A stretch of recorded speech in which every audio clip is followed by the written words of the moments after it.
সোনা কাটা হচ্ছে এইরকম বড় বড় 2200 টাকা কিলো 2200 টাকা এইরকম বড় বড় আপনার থেকে বড় মার গাড়ি ছে 2200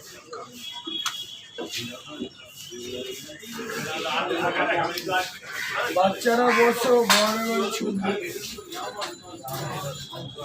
তো ভালো বল খান 400 টাকা কিলো লেজা খান ভালো বলে লেজা খান 400 টাকা কিলো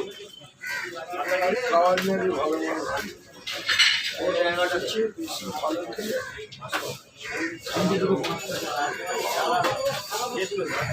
বেশি অতিরিক্ত ভালো খেলে আমার পেটের সহ্য হচ্ছে না। কিন্তু নেবেন নাকি বল কাটা নেবেন 400 টাকা কিলো 1 মাস আগেকার কাটা বল ভালো 8টা নিয়ে যান 350 কিলো আর না